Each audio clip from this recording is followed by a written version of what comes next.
Hey guys, today's video is on mistakes beginner longboarders make. Now this list isn't really there to vilify anyone or make anyone feel bad. I just really want to point out some mistakes to you guys and guide you in the right direction. As well, this time this video is not going to be super in-depth. It's not going to have a lot of stuff. It's just one or two things that, I think could really improve a beginner's enjoyability of longboarding. So yeah, without much ado, let's get into it. So the first mistake most beginner longboarders do is bombing a hill before knowing how to stop. Honestly, this is like one of the craziest things you can do as a beginner skater.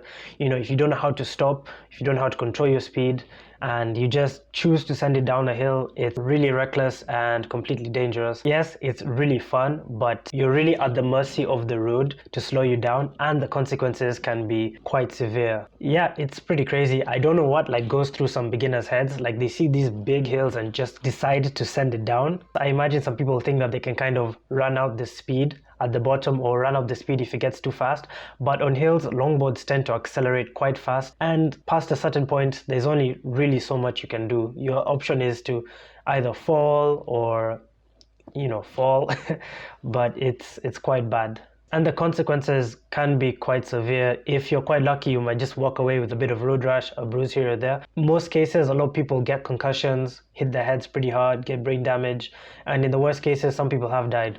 It's not a joke, guys. Hill bombing is very dangerous, and as a beginner, if you choose to do it with no way of guaranteeing you can make it out at the bottom safely, you're putting yourself at risk. Okay, so what should you instead do as a rider? So the first thing is you should learn to control your speed. You should learn to foot brake. Foot braking gives you a way to control your speed and kind of ensures that you're never going to be going faster than you can control and faster than you can stop. However, sometimes when you bomb hills, it gets too fast to foot brake. So what can you do if foot braking isn't a be-all end-all solution? The other choice is you can look into downhill skateboarding. You can look into some of the equipment they use, some of the techniques they use to slow down, and yeah, downhill skateboarding, and with the right gear, with the right skill, is very sustainable and very safe.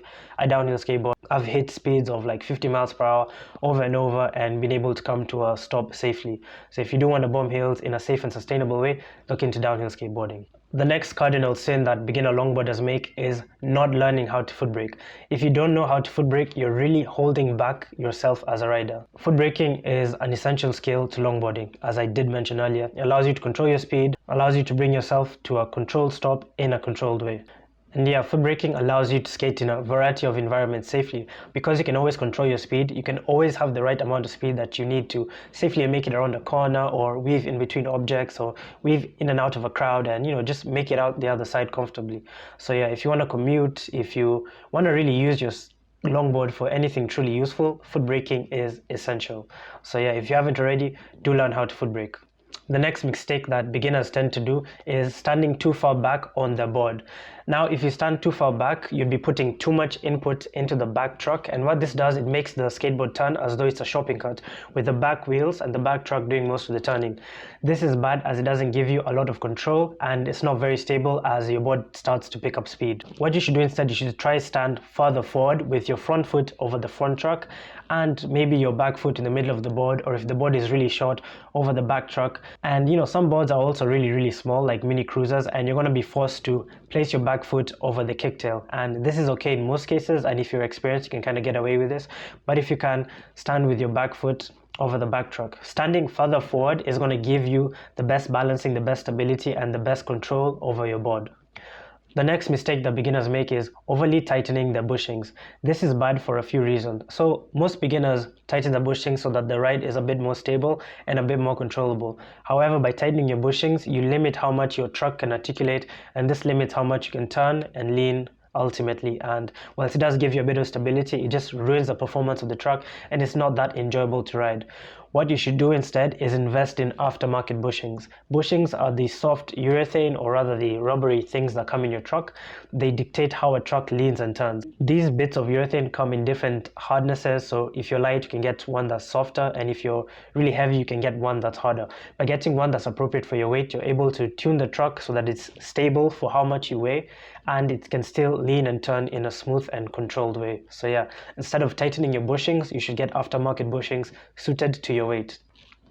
So the next mistake that beginners make is buying expensive bearings as their first upgrade. Bearings have the least effect on performance out of all the upgrades you could make. In most cases, they're a total waste of money.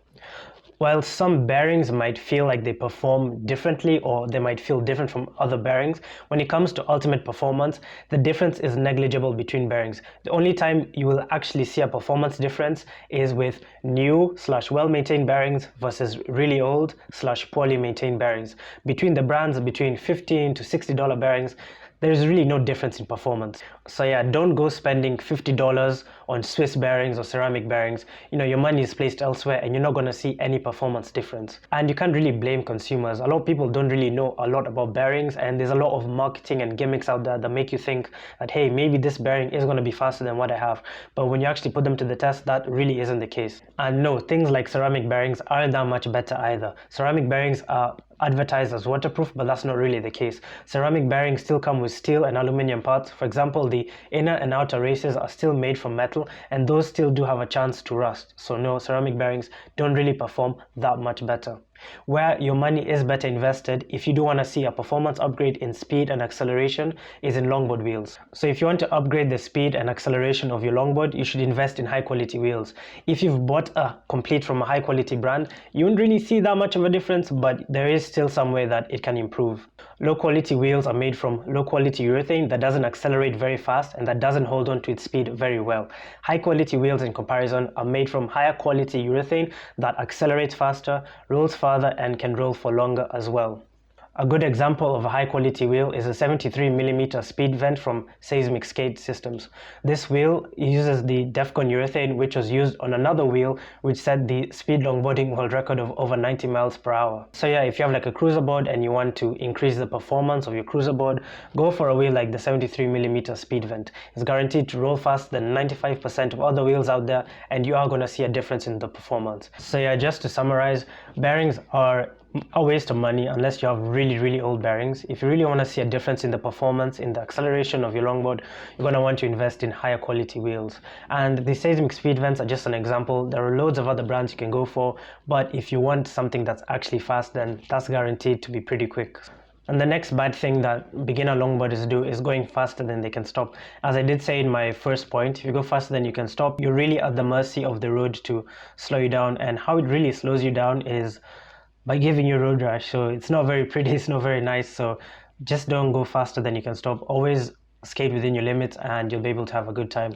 So that's all for today's video. It's just a short, quick one, just some stuff I wanted to share with you guys. If you liked it, like the video. If you want to leave a comment, all that good stuff. Big shout out to my patrons.